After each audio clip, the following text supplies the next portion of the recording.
Let's give a warm welcome to Governor Ron DeSantis and First Lady Casey DeSantis and family. Welcome. Well, thank you for marching for life. Here is what you should be asking your elected officials to do on the issue of the sanctity of life. Show courage in defense of the unborn.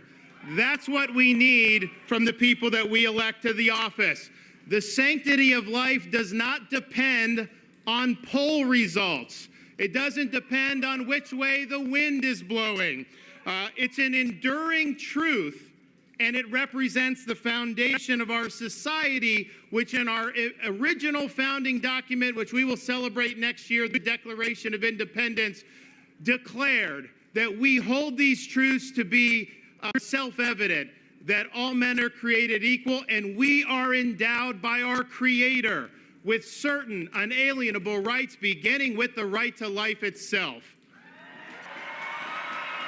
And I remember when Dobbs came down, it was a big victory for the pro-life movement, but a lot of people didn't necessarily know, what were you going to do? What was the left going to do? There were all these things going.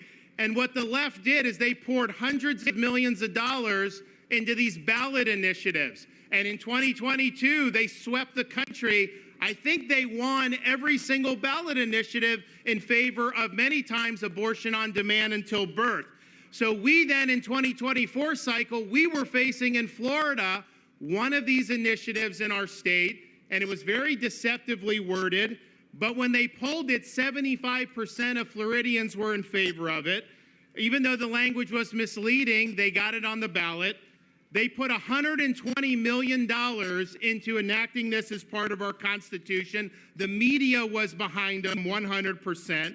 Now, this would have been the most radical amendment in the nation. It would have led to 40,000 abortions in Florida every single year, and would have made Florida the epicenter for abortion tourism, because we're in the Southeast, which is the most pro-life part of the country.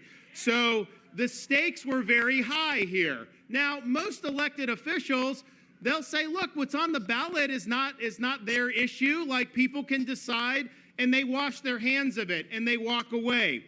But you know, I remember a great man once said, the only thing necessary for the triumph of evil is for good men to do nothing. So we were not just going to sit around in Florida and do nothing. We had a responsibility to lead the charge and to do something that most people said was impossible: defeat a pro-abortion ballot measure in a state who, quite frankly, does not necessarily have overwhelming pro-life sentiment. And so this was very difficult, because what the pro-abortion side does, they don't tell the truth. They rely on a blizzard of lies to try to be able to enact these things. So if you turned on TV in Florida last fall, you were told that Florida's heartbeat bill somehow didn't allow pregnant women to get health care when they had a miscarriage, or all these other things, which were bold-faced lies. They never made the case as to why you should have elective abortions on demand up until 9 months. They never made that case.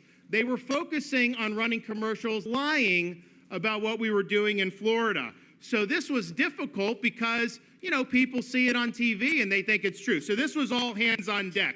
So we decided we had no choice but to dig in and lead, that we had all these lives that depended on this. So we raised millions of dollars. We mobilized activists, not just in the state of Florida, but around the country, to come and help Florida. Many of you were part of that. We pressured our elected officials to get involved.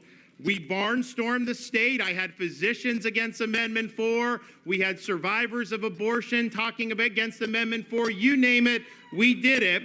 We even mobilized our state agencies, and we ran public service announcements dispelling the lies that were being told about Florida's heartbeat bill. But we were doing this, quite frankly, against the tide of public opinion. The wind was in our face. The wind was not in our backs. But you know, it's easy to lead when the wind's at your back.